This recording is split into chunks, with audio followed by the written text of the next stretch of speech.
સ્વાગત છે તમારું પૂનમ્સ ફ્લેવર કિચનમાં। આજે એક બહુ જ સરસ બાળકોને લંચ બોક્સમાં અપાય, બ્રેકફાસ્ટમાં ખવાય, સાંજે થોડી હળવી ભૂખ લાગી હોય ત્યારે અથવા તો લાઇટ ડિનર કરવું હોય તો પણ તમે કરી શકો છો। આજે હું બનાવતા શીખવાડવાની છું બ્રેડ પોહા। હા, બ્રેડ પોહા ખૂબ જ ઈઝી છે અને ખૂબ જ ટેસ્ટી છે। એના માટે તમારે આ રીતે બ્રેડ લઈ લેવાની છે। મેં અહીંયા 10 બ્રેડ લીધી છે અને એને આ રીતે ટુકડા કરી લેવાના છે। તમે જોઈ શકો છો હું કરું છું। કિચન સીઝર હોય આપણી એનાથી તમારે આવી રીતે એક સરખા ટુકડા કરી લેવાના છે। આવી રીતે ટુકડા કરેલા હશે તો લુક સરસ આવે, હાથેથી પણ કરી શકો છો। અને હા, ઉપર અને નીચેની બ્રેડ હંમેશા આપણે જવા દેતા હોય છે, એને પણ વેસ્ટ નથી કરવાની। આ રીતે બ્રેડના ટુકડા કરી લીધા બાદ એના ઉપર થોડું થોડું પાણી છાંટવાનું છે, જેથી એને થોડું મોઇસ્ચર મળે, થોડી સોફ્ટ થઈ જાય એટલા માટે। એકદમ ફ્રેશ હોય તો થોડું ઓછું છાંટવાનું। તમારે એકાદ બે દિવસ પડી હોય ફ્રીજમાં તો થોડું વ્યવસ્થિત છાંટવાનું। બહુ એકદમ લોંદો થઈ જાય એ રીતે નહીં, પણ થોડું થોડું પાણી છે એ આ રીતે છાંટવાનું છે, જેથી એ થોડી સોફ્ટ થઈ જાય। આપણે પૌવામાં કેમ પૌવા થોડા સોફ્ટ હોય પણ આમ ખીલેલા ખીલેલા હોય, આમ સોફ્ટ રાખવાની છે અને આમ એના ડાઈસ દેખાવા જોઈએ એ રીતે। આ રીતે પાણી છાંટીને આપણે એને સાઈડ ઉપર મૂકી દઈશું અને આપણે હવે વઘારની તૈયારી કરીએ। ગેસ ઉપર એક કડાઈ મૂકી દીધી છે, એની અંદર 1.5 ટેબલસ્પૂન જેટલું મેં ઓઇલ નાખી દીધું છે। આપણું ઓઇલ છે ગરમ થઈ ગયું છે। હવે હું એની અંદર નાખું છું અડધી ચમચી રાઈ, અને રાઈને છે આપણે થોડી ફૂટવા દઈશું। રાઈ છે સરસ ફૂટવા માંડી છે, ત્યારબાદ આપણે એની અંદર નાખીશું 1 ચપટી જેટલી હિંગ।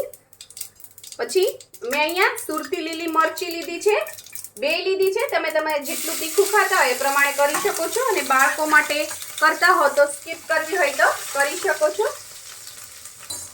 ત્યારબાદ હવે આપણે એની અંદર નાખી દઈશું ડુંગળી છે, આ મેં એને પણ ચોપ કરી લીધી છે, 2 છે, અને એને પણ આપણે આની અંદર જ સાતળી લેવાની છે। એની સાથે સાથે જ મેં અહીંયા ગાજર લીધું છે, તમારી પાસે હોય તો તમે નાખી શકો છો, ન હોય તો નહીં નાખવાનું। એક મોટું ગાજર છે એને પણ બારીક ચોપ કરી લીધું છે। આ બાને બાળકો છે એટલા વેજીટેબલ્સ ખાય, તમારે લીલા વટાણા નાખવા હોય તો એ પણ તમે નાખી શકો છો।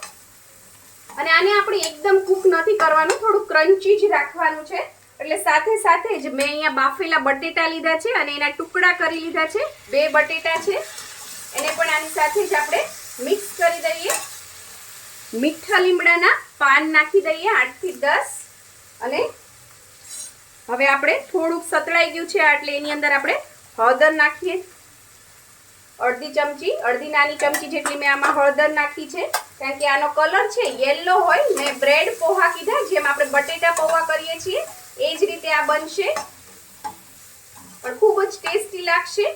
એક બાઉલ આ ખાઈ લીધા હોય તો બીજું તમારે કંઈ ખાવાની જરૂર ન પડે, 1 પોટ મીલ જેવું કામ કરશે। ટ્રાવેલિંગમાં પણ તમે સાથે લઈ જઈ શકો છો, જલ્દીથી બગડતી નથી બ્રેડની વસ્તુ હોય।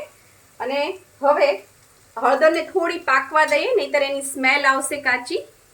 2 મિનિટ થઈ ગઈ છે, બટેટા સરસ સતળાઈ ગયા છે, હળદરની કચાશ પણ વહી ગઈ છે, સરસ પાકી ગઈ છે। ત્યારબાદ હવે આપણે આની અંદર મીઠું નાખવાનું છે। હું અહીંયા 1 નાની ચમચી જેટલું નાખું છું, કારણ કે આપણે બ્રેડના ભાગનું મીઠું પણ આની અંદર જ નાખી દેવાનું છે અને આને મિક્સ કરી દેવાનું છે।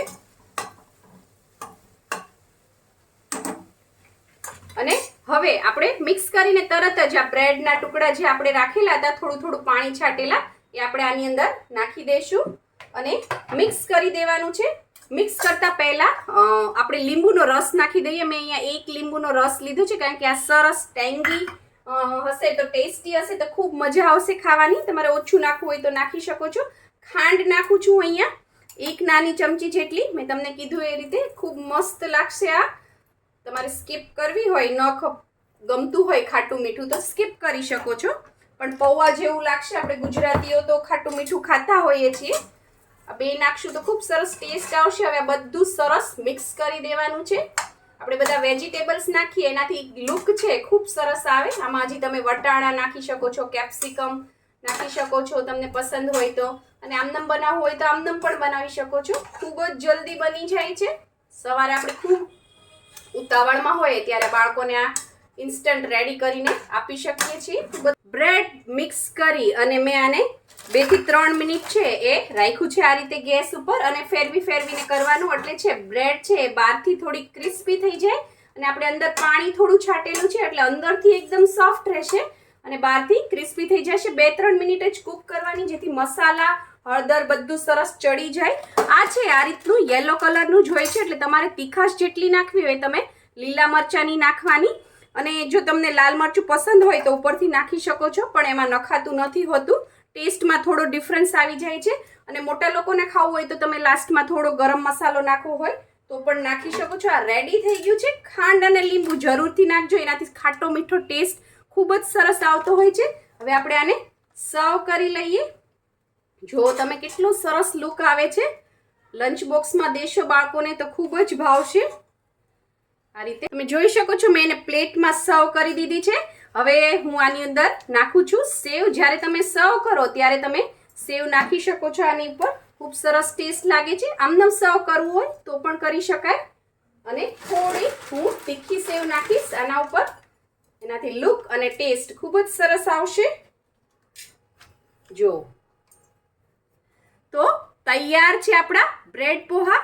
તમને મારી આ રેસીપી કેવી લાગી એ મને કોમેન્ટ બોક્સમાં જરૂરથી જણાવજો. ગમી હોય તો પણ લખજો, ના ગમી હોય તો પણ લખજો, કોઈ સજેશન હોય તો પણ લખજો. અને તમારે હવે બીજી રેસીપી કઈ જોવી છે એ તમે મને લખજો. હું તમારું નામ લઈને એ રેસીપી બતાવીશ મારી ચેનલ ઉપર. જો તમને મારી આ રેસીપી પસંદ આવી હોય તો લાઇક, શેર, કોમેન્ટ કરો. પ્લીઝ મારી ચેનલને સબસ્ક્રાઇબ કરો. અને હા, બેલ આઇકન દબાવવાનું ના ભૂલશો, જેથી આવી જ સરસ મજાની વાનગી તમારા સુધી પહોંચતી રહે. Thank you. આવજો. પ્લીઝ પ્લીઝ પ્લીઝ એક લાઇક ને સબસ્ક્રાઇબ જરૂરથી કરતા જાજો.